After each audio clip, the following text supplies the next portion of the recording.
നോമ്പിന്റെ 17-ാം ദിനം. സഭയായി ഇന്ന് നിശ്ചയിച്ചിരിക്കുന്ന ചിന്താവിഷയം അഗണ്യമായ ഭക്തി അഥവാ അളവില്ലാത്ത ഭക്തി എന്ന ചിന്താവിഷയമാണല്ലോ. അതിനുവേണ്ടി തിരഞ്ഞെടുത്തിരിക്കുന്ന വേദഭാഗം 1 കൊരിന്ത്യർ 8-ാം അധ്യായം 4 മുതൽ 9 വരെയുള്ള വാക്യങ്ങൾ. 1 Corinthians chapter 8 verses 4 to 9. In 1 Corinthians chapter 8 verses 4 it says, "So then, about eating food sacrificed to idols, we know that an idol is nothing at all in the world, and that there is no God but one." 8:4 മലയാളത്തിൽ നാം ഇപ്രകാരം വായിക്കുന്നു: വിഗ്രഹാർപ്പിതങ്ങളെ തിന്നതിനെക്കുറിച്ച് ലോകത്തിൽ വിഗ്രഹം ഏതുമില്ല എന്നും ഏകദൈവമല്ലാതെ ദൈവമില്ല എന്നും നാം അറിയുന്നു. പല ദേവന്മാരും പല കർത്താക്കന്മാരുമുണ്ട് എന്ന് പറയുന്നുവല്ലോ. ദൈവത്തിന് പ്രസാദിപ്പിക്കുന്നതിന് വേണ്ടി ഭക്ഷ്യസാധനങ്ങൾ വിഗ്രഹങ്ങൾ സമർപ്പിപ്പാനല്ല അപ്പോസ്തലൻ ഓർമ്മിപ്പിക്കുന്നത്. റോമർ 12:1 നാം ഇപ്രകാരം വായിക്കുന്നു: Therefore I urge you, brothers and sisters, in view of God's mercy, to offer your bodies as a living sacrifice, holy and pleasing to God. This is your true and proper worship.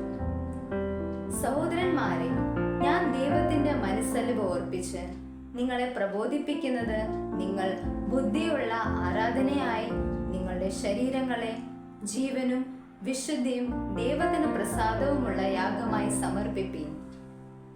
ഇവിടെ നമ്മെ പഠിപ്പിക്കുന്നത് ദൈവസന്നിധിയിലുള്ള പൂർണ്ണമായ സമർപ്പണത്തെയാണ്. സങ്കീർത്തനങ്ങൾ 51:16 വാക്യത്തിൽ നാം ഇങ്ങനെ വായിക്കുന്നു: ഹനനയാഗം നീ ഇച്ഛിക്കുന്നതില്ല, അല്ലെങ്കിൽ ഞാൻ അർപ്പിക്കുമായിരുന്നു. ഹോമയാഗത്തിൽ നിനക്ക് പ്രസാദവുമില്ല. You do not delight in sacrifice, or I would bring it. Do not take pleasure in burnt offerings. ദൈവത്തിന്റെ ഹനനയാഗങ്ങൾ തകർന്നിരിക്കുന്ന മനസ്സ്, തകർന്നും നുറുങ്ങിയും ഇരിക്കുന്ന ഹൃദയത്തെ ദൈവമേ നീ നിരസിക്കില്ല. ഇവിടെ ദൈവം ആഗ്രഹിക്കുന്നത് വിഗ്രഹങ്ങളിൽ അർപ്പിക്കുന്നത് അല്പമായ സമർപ്പണമല്ല, മറിച്ച് ദൈവസന്നിധിയിൽ നമ്മുടെ ഹൃദയത്തെ പൂർണ്ണമായി സമർപ്പിക്കണമെന്ന് നമ്മെ പഠിപ്പിക്കുന്നു. നാം തിരഞ്ഞെടുത്തിരിക്കുന്ന വേദഭാഗത്തിൽ മറ്റൊരു ചിന്ത വിഗ്രഹങ്ങളിൽ അർപ്പിച്ചത് നമുക്ക് ഭക്ഷിക്കാമോ എന്നതാണ്.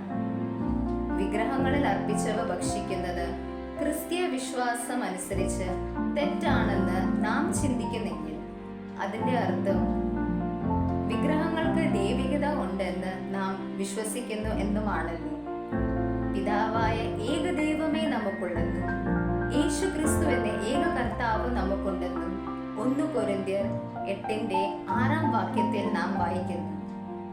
അതുകൊണ്ട് തന്നെ വിഗ്രഹത്തിൽ അർപ്പിച്ചവർ ഒരു ആഹാരം എന്ന രീതിയിൽ ഭക്ഷിക്കുന്നതിൽ തെറ്റില്ല എന്ന് ഈ ഭാഗം നമ്മെ പഠിപ്പിക്കുന്നു.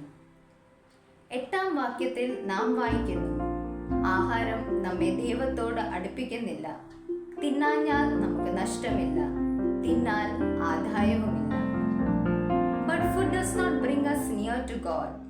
We are no worse if we do not eat, and no better if we do.